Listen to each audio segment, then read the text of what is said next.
pushing for change. Like it has to come from somewhere. Like the ideas of being able to change your community and success from that, like that has always been instilled in young people. Our system has been designed not to encourage that. And I also try to say that it's not that you're not progressing. The systems behind you, the systems that are implemented, they need to progress. And so the idea of trying to instill in young people that if you feel that healthcare should be universal, if you feel that the media should not stereotype, if you feel that your voice should matter in any political setting, whether you have whether you are documented or not, if you feel that this is necessary, then by all means, we're going to try to make that happen. And I had a colleague ask me something similar about, why do you do all of this? Like, what's the point of this? And I say, because it actually does make a difference. And the proof that I have is, and I challenge him, I said, the proof I have of that is, you're looking at me and I'm inside a classroom. Do I have chains on me? He was like, no. Okay, I can vote, right? He said, yeah, you can vote. Cool. I'm able to do all of that because there were young people before me who pushed the norm to challenge themselves. And for me, I remind myself every single day that such hope has to be instilled in young people. Like, it just has to be instilled, because if they don't do it, sure, maybe someone else would do it, but why not get a chance to be the ones who actually do that? Why be a bystander? Why be idle? And so every day I try my best to let my students challenge me and say, all right, today you learned about this. What are we going to do with this next? Thank you. So I want to shift a little bit to talk about how educators respond to the society we're in. So we talked a little bit yesterday in several panels about it's impossible to divide the community and the classroom. And so everything our students experience in the community, they're also bringing into the classroom. Mr. Wright, you work in Minnesota. And so when Philando Castile was shot and killed at the hands of police, how did you as a teacher respond, and how did your school and community respond? I think like with anything, it starts with yourself, right? You kind of internalize it, you question it, you figure out, man, this really is happening. Like, this isn't just on the news anymore. And for me, it was devastating. And we even have a teacher in this room from Minnesota who chose to teach in that district, Tom Rodemichael, right there, because of that.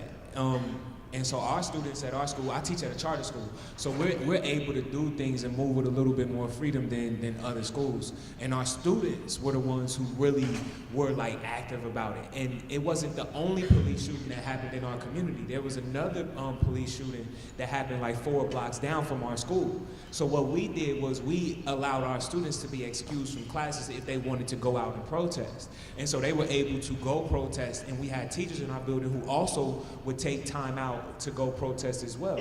And I'm not just talking about, I teach at a school, so it's only like 6 black people, 6 black educators in the building. So you got white teachers, African-American students, Somali students, all choosing to go to these neighborhoods and protest right in front of the police station, and then bring that dialogue back, and then we discuss it in our community meetings, some of the things that they saw and how they internalize it and what that meant in terms of what they were going to do next. Like, what do we do now? And so for our community, what we did was we knew that he worked in the cafeteria. So what we did was we brought canned goods, we brought different things to the school, and we took that to their district and to that school. So that's kind of what we did. It's never enough. You never feel like you're making enough of a difference, or like those little things that you do matter, but you just want the young people to like understand that more than anything, they have a role. And I think that whatever the issue is, whether we're talking about standardized testing, whether we're talking about police brutality, whether we're talking about policies, the people who are impacted by it should be the people who have a voice in that dialogue. And teaching young people that they have a voice is so important, because they go, to be real, you got young people who go home and they gotta shut up. They can't speak. They get in the classroom and they gotta shut up. They can't speak. They gotta walk in the hallways and they gotta shut up and they can't talk. Like, when do they get to understand that they have a voice? And for me, that's so important. Like, the biggest injustice is a lack of self-belief. And when you can't believe in who you are and your own ability or your own potential, how can you think that you can serve any type of important role in your own house, let alone your community, let alone the state? Wow. Thank you. So, as a principal, I spend all of my day trying to recruit, retain, and keep teachers that are just like this. And so can we give them a round of applause just for their thoughts, their ideas. And so if you haven't had a chance, what I do want you to do is look up each of these brothers. When I was doing my research on them, they are beasts. I mean, truly, truly, truly beasts in their own right. And so we count this as a development opportunity, particularly for leaders in the building. How many school leaders do we have in the building right now? And so as development for leaders who are trying to get teachers like you, keep teachers like you, what advice can you give to school leaders to support you in the building to be as effective as you can be? So if we want to talk about creating more black male educators and keep us in the profession, we have to start with black male students. Because the thing I always say to audiences when they talk about diversifying the profession is, why in the world would somebody want to return to a place where they felt miserable? And so if we can improve the quality of education and condition in which young black males learn, we will increase the number of black males who are willing to re-enter the profession.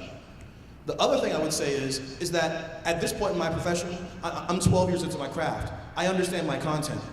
So often, and it's not necessarily a school leader's fault, but so often, folks want to micromanage the work of professionals. So if I'm a black male with skills and options, why am I going to want to work in an environment when work is dictated to me?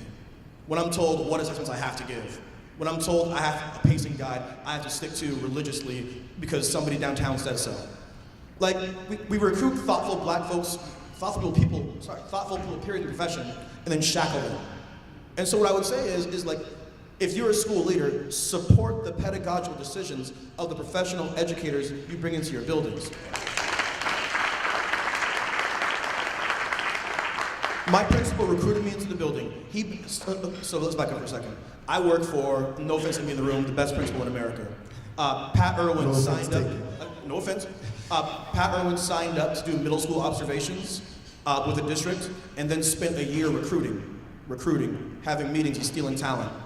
And so what we've done is we've taken a school that had a graduation rate of 55% and turned that graduation rate to 87%, with the most diverse population and lowest income population in the county. But he didn't do that by dictating our choices to us. Essentially, I have complete academic freedom. And so when there was a police shooting, I called up the ACLU and said, hey, Pat, I want to use the auditorium in the evening, have a forum where the ACLU will talk to kids about their rights. No problem. When Sean King was traveling around, I offered up my school to him in the auditorium. And like, frankly, Sean King's problematic for a lot of reasons, but he was able to speak in the community. Just don't shackle educators. We constantly say we need inspiring folks to come in and do the work. We need people to come in and be change agents. But then we want them to go through a scripted curriculum and a scripted way of doing it, and that's not how it works. Like, I always hate when people bring up business metaphors and talk about like disruption, but at the same time, like, you do not create innovation, you do not create change by saying these are the rules we have to abide by. And so often educators have their work dictated to them. And I would say this, let's be real. If you are a talented, educated African-American male, you're going to have option choices. And one of the biggest frustrations to me is that somebody like me, everybody's like, Nate, you should be a principal. You should be a principal. You should be a principal. No, I should be right where I am. And so the other thing is, stop trying to make us principals. Let us be good teachers and then support us in doing that work.